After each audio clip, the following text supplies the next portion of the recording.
Mi nombre es Tatiana Cediel y les voy a hablar sobre el derecho romano y la tradición romanista en el actual sistema jurídico colombiano. Mi trabajo se desarrolla con base en la estrategia jurídica del integrativismo tridimensionalista de la teoría trialista del mundo jurídico de Miguel Ángel Ciuro Caldani, cuyo objetivo principal es realizar un análisis histórico del derecho romano para entender de qué manera este influye en el sistema jurídico colombiano actual.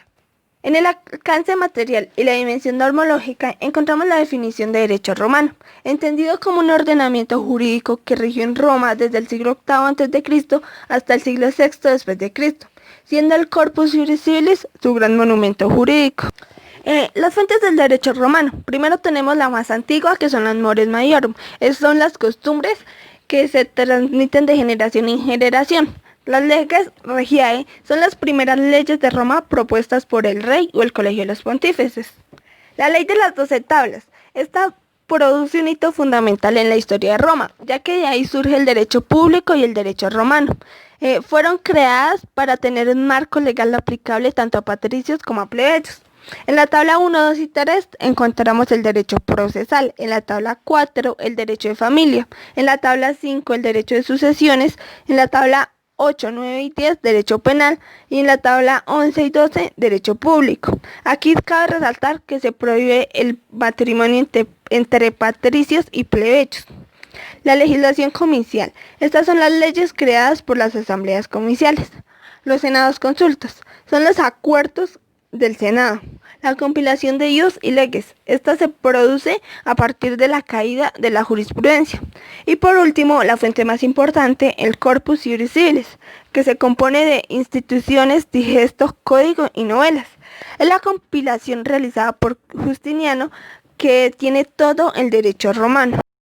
Y el naturalismo en el derecho romano. La jurisprudencia romana acoge las ideas de los estoicos sobre el principio general que gobierna el universo, en el cual el hombre es parte de él. Esta idea transforma el derecho natural en derecho ideal. Busca el pensamiento de los principios en la misma naturaleza de las cosas. El iuspositivismo en el derecho romano. El iuspositivismo es una corriente filosófica que se basa en separar los términos derecho y moral. Pues esto se ve muy claro en todo el derecho romano, en la ley de las 12 tablas y en el Corpus Juris Civilis. El alcance temporal. Primero está la época arcaica del derecho romano. En esta época se presenta una fusión total entre el ius y el fas, creando la expresión ius fasce.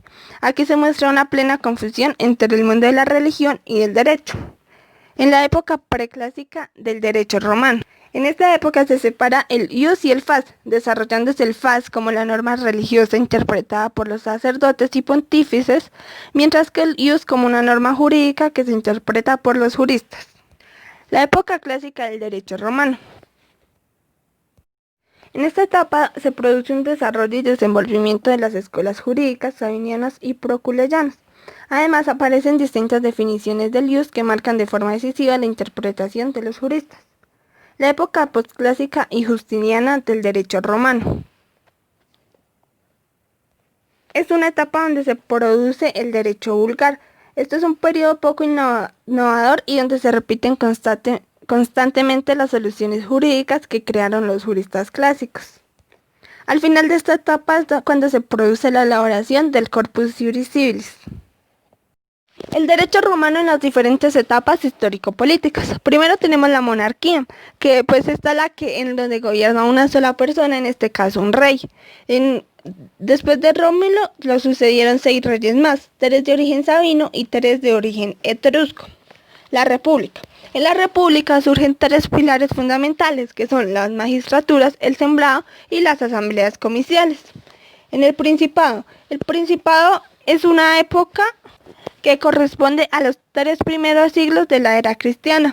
En este sistema político se encierra connotaciones especiales que hacen que no pueda hablarse de forma definitiva ni como la restauración de la república ni como la instauración de una monarquía. El imperio absoluto o dominado.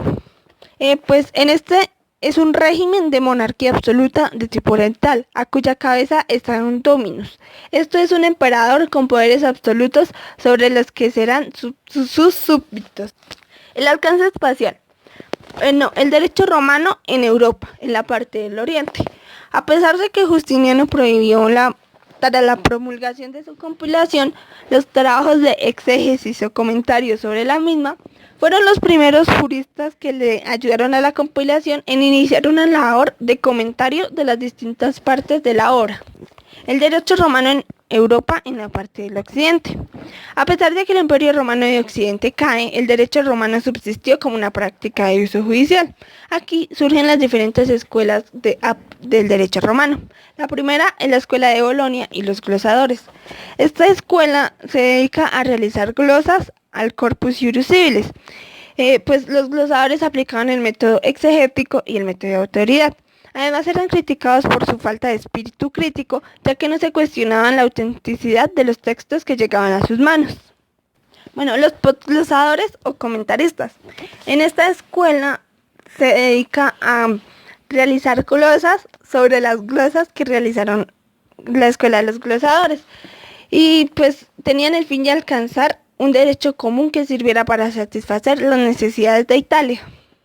Los humanistas. Esta es una escuela francesa que tiene un interés por la antigüedad clásica y tienen un enfoque en los estudios del corpus iuris civilis para tratar de recuperar la obra justiniana en su redacción original.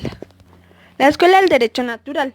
Bueno, esta consiste en alcanzar un derecho universal para todos los pueblos. Para ello, consideran el derecho como un producto de la razón humana, igual para todos los pueblos y común en todos los tiempos. El derecho romano en España. Pues en este tuvo una recepción con perfiles diferentes del resto de Europa, tanto por la práctica del derecho romano vulgar como por la vigencia de las leyes romano-bárbaras. El derecho romano en Alemania. En Alemania encontramos al jurista Thibaut, que defiende la idea de crear un código general para Alemania que estuviese inspirado en los modelos prusiano, austriaco y francés. A esta petición se opondrá Da Vinci, al considerar esa codificación una construcción artificiosa procedente de la concepción naturalista. Pues por esta discusión se retrasa un poco la codificación en Alemania. Aquí surge la Escuela Histórica del Derecho con dos orientaciones. La orientación historiográfica propone el estudio del derecho romano en su vertiente histórica.